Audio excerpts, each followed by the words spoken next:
Hey everybody, this is D Hunter, bringing another action figure review. Today, we're going to look at the McFarlane DC Multiverse Collector's Edition Agent Liberty. Not only that, but this is a Platinum Chase Edition.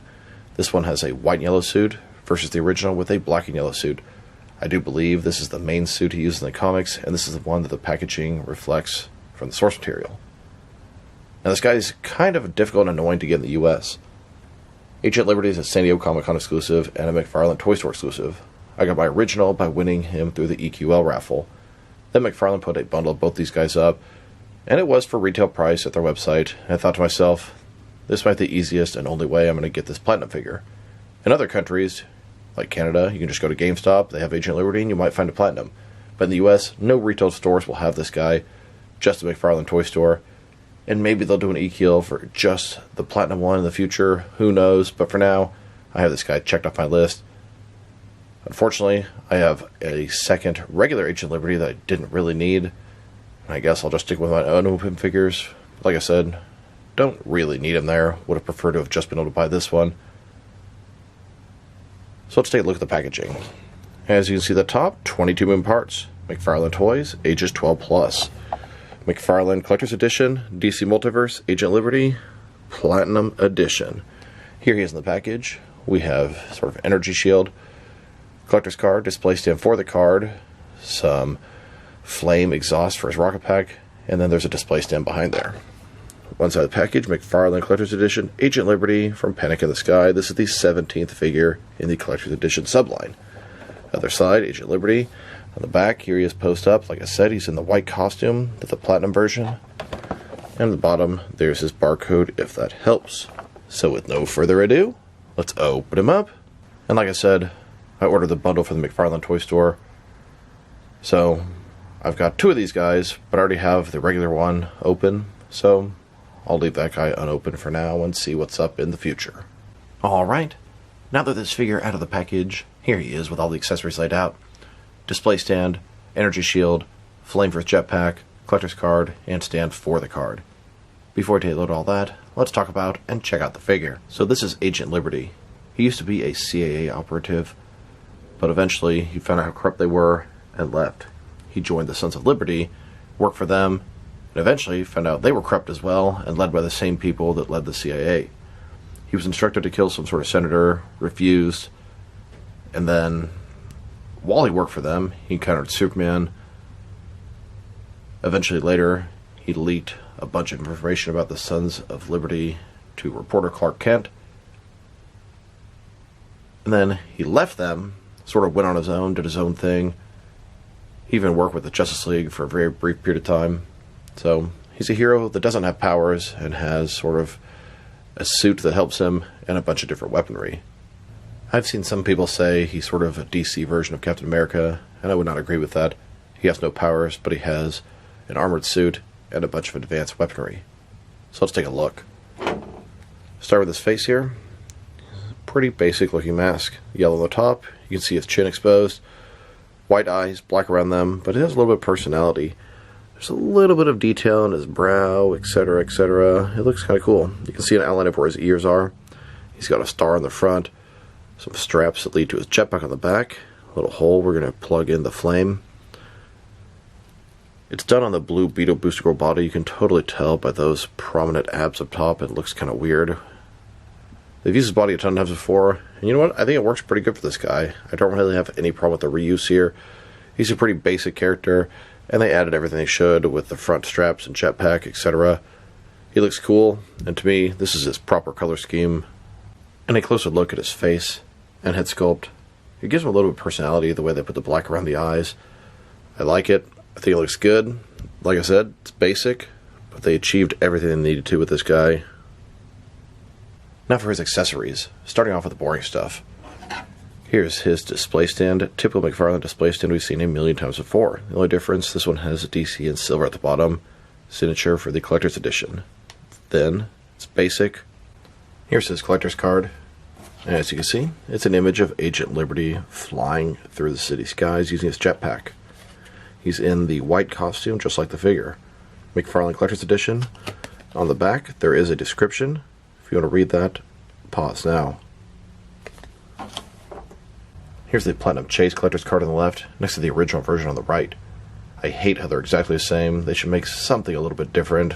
Maybe give it a platinum border. They used to do that back when the line was new.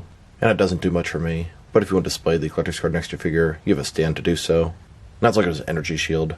It's like a little force field. Kind of has that blue energy look to it. Mine is a little bit warped from the package. Put in some hot water, see if I can fix that. That's sort of a little clip that goes onto his wrist. Cool accessory. Let's drop some hot water and straighten it out. That worked out pretty well. Looks much better. You can see the edges here, kind of jagged, like energy. I like it. I think I can put this to use not only with Agent Liberty, but with some other figures as well. Here's Agent Liberty, hiding behind that energy shield. Clips onto his wrist. Looks pretty good. Then we have this flame piece. It's cast out of semi-transparent orange and red plastic. It looks pretty good. It's got a little sort of flat piece so it'll fit into his back. Now, for a figure that comes with a jetpack and a flame piece, you would think he would have a flight stand. Here's the flame piece sticking out of his jetpack. Now to check out the differences and similarities between both versions of Agent Liberty. And besides the obvious paint differences, it's 100% the same figure, same sculpt, same articulation. So let's take a look. Their heads, exactly the same. And honestly, the only difference is the black is white on this guy. And I do believe this is the main suit from the comics. So in my head, and this may not be right, this is going to be his suit when he was with the Sons of Liberty, and then here's his suit when he became a hero on his own. So Agent Liberty here is based off the Blue Beetle and Booster Gold body. That body has been used a ton of times now, and for the most part it works okay. I call it the Blue Beetle Booster Gold body because it debuted with the Blue Beetle Booster Gold 2-pack. He shares the most similarities with Blue Beetle, so let's take a look. Obviously, head's totally different. The torso area and the stomach are exactly the same. You can see the prominent giant abs here. They just added the strap on top. The arms and hands look to be exactly the same as well. The diaper piece, a little bit different, at least the belt is. And then the legs and boots, also exactly the same. So these guys are 100% the same figure. Different head, different diaper, and the added straps. Here are all the McFarlane figures that utilize the Blue Beetle Booster Gold body. We have a total of 19 of them. And for the most part it works. My biggest problem is the giant abs disconnected from the rest of them at the top part of the torso. It's just very noticeable, and then the wrists are pretty ugly. Beyond that, it's not too bad. Although if you look at their boots, it's very interesting how none of them use the Deadman boots, which would be more accurate and appropriate for the majority of these figures. Now that we've taken a pretty good look at the figure and his accessories, let's check out his height. From bottom to the top of his head, standing about 6.9 inches tall, which can translate to 17.5 centimeters. And for his articulation, starting with his head, of course, he can rotate side to side. He can look up and down about that far. Can tilt his head from one side to the other. Shoulders and ball joint goes up more than 90 degrees, up, down, around. He's got this butterfly ring between his shoulder and chest, increases the range of motion, and cover the giant gap that would be there. Bicep cut, double jointed elbows. His wrists can rotate, and it's going to be hinged. He's got a ball joint in his torso, rotate around, forward and back. Another one in his waist, rotate around, forward and back. Between the two, pretty good range of motion. You get more out of the torso and the waist on this guy. Legs, does the splits. McFarlane style hip joints. Rotation is decent on him. Legs go forward about that far. Back not much. Double jointed knees. And then the ankles. Forward and back. Rotate. Tilt. Rock. And of course, toe articulation. Here's a look at Agent Liberty in the city streets with his force field and gun, ready for action. And here he is, flying around with his rocket pack. Here are both versions of Agent Liberty, geared up with their shield and pistol. Now let's check them out, next to some of their action figures, starting off with some of the McFarlane DC Multiverse figures. Since he debuted in Superman comics, here he is, next to my two favorite McFarlane Superman figures, Action Comics 1000 and Hush. Here's Agent Liberty next to Peacemaker. Honestly, I don't know if they're anything alike, but I think they would make a pretty good team. So here's the McFarlane Collector's Edition Wave 1. Every single Collector's Edition figure has a Platinum Chase variant. Here are both the regular and Platinum Chase variants of the first appearance Superman, the Abyss, and Alan Scott Green Lantern. And here's the second wave of Collector's Edition figures, both regular and Platinum versions of Firestorm, Hawkman, and Sinestro. Then, the third wave of Collector's Edition figures, we have the Death and Return of Superman, Captain Carrot, Batman as Green Lantern, and Wonder Woman. Here's the fourth wave. This wave consisted of Penguin, Starfire, and Captain Boomerang. And here's the fifth wave of McFarlane Collector's Edition figures, both the regular and Platinum Chase variants of Sergeant Rock, Connor Kent Superboy, and Manga Batman. And here's the sixth wave of McFarlane Collector's Edition figures, Clock King, Red Hood, Agent Liberty, and Ragman. Each of these figures has a Platinum Chase variant. I have Agent Liberty. I'm still looking for the other three. If I'm as a lead and want people to get one for a reasonable price, or can possibly help me out, please drop me a line in the comments below. It is much appreciated. They're hitting GameStops right now in the US. And the next wave of collector's figures is going to be a Dark Knight Returns Batman, Huntress, and a Green Lantern Army Builder. And since this Cyborg Superman is a Platinum Chase variant, I wanted to take a look at all the different McFarlane DC Multiverse Platinum Chase variants out there. Here are all the sort of older Platinum Chase variants. Gold, bronze, unpainted, and then some newer versions. And then here are all the newer McFarlane DC Multiverse Platinum figures. I'm almost fully caught up. I really need 7 more Platinum figures. 2 Red Hood, 2 Clock King, 2 Ragman, and then 1 Adam West that's not in the US packaging. 1 from Canada that doesn't have the advertisement for a free bat cowl. If anybody can help me out, let me know. And so it's really just 3 loose Platinum figures that I'm short on right now. The next Platinum wave is going to be kind of similar to Bullseye and Batfleck, that sort of stuff.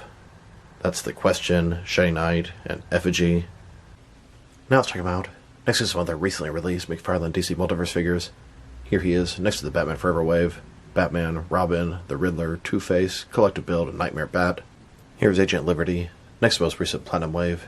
Hugo Strange's Batman, Bullseye Batman, the Flash movie Batfleck, Batman Begins Lucius Fox. These have been found mostly at Walmart, but are starting to pop up at GameStops as well. And here he is, next to the most recent Batman wave. Both the regular and Platinum Chase variants of the World's Finest, Batman Superman Fusion, Adam West Batman, and Dick Grayson Batman. Then, next to the Walmart exclusive Gold Label Vampire Shazam and Max Mercury. And now, with the DC Classics Darkseid and Mega figure, here's Agent Liberty, next to the McFarlane Toy Store exclusive Patina, Dark Knight Returns Armored Batman, and the San Diego Comic-Con exclusive Superman Centennial Park Tribute Statue. And here he is, next to the DC Rebirth Tim Drake Robin, and the Platinum and regular versions of Cyborg Superman. Then, with the previous Platinum wave, Sportsmaster, Manhunter, and the New 52 Reverse Flash. And finally, with the second digital wave, Green Arrow, Superman, and the Atom. Now let's check him out, next to some action figures from different various companies, so we can see how he fits in both scale and style-wise, in case you don't know which lines you can mix him with. Since he's a McFarlane toy, they're typically the 7-inch scale. I'm going to start off my comparisons with some of the larger action figure lines I collect, and work way smaller. But first, let's check him out with some of his McFarlane Toys brothers. In front of you are 5 different action figure lines, all from McFarlane Toys, all 7-inch scale. And now, with some Jack-specific wrestling figures, and some Diamond Select toys. Here's Agent Liberty, next to a 9-volt battery. And here he is, next to some DC Direct and NECA figures. Then, with both some Mattel and Jazzwares wrestling figures. And now, with some Mezco and Mattel DC figures. Next, with some Mafex and Hasbro Marvel Legends. And finally, with some SH Figure Arts and Jazzwares Fortnite figures. So overall, it's a pretty cool figure. I think I like this white one better than the black one because all the pictures I saw online and the packaging showing the white suit, which I believe is his main suit from the comics. The figure overall, it's kind of bland. He uses that Blue Beetle body, which is kind of plain. His mask and face, kind of plain, but they do give him some personality with the black around the eyes and a little bit of detail on the brow. I really have no complaints about the Blue Beetle body reuse on this guy. It's a simple character, a simple design, and they executed pretty well into figure form. His accessories, he has the flame and the shield. Could have used some alternate hands, could have used some guns, but we know McFarlane can't include guns for their DC figures. Not their fault. Articulation is everything you expect from a modern McFarlane DC Multiverse figure. If I were to rate this guy, probably going to give it a 6 out of 10. Now, it's a character I don't really care much about, but the figure is still pretty cool. He's definitely going to be in sort of the D-lister section of the Justice League. So this is D Hunter. Thank you guys for watching this video. If you liked the video, press like below. If you have anything you want to say about the video, add to the comment section. If you want to see additional action figure reviews from me, press subscribe. I do appreciate when you do that. Once again, this is D Hunter. Thank you guys for watching this video, and I'll talk to you real soon.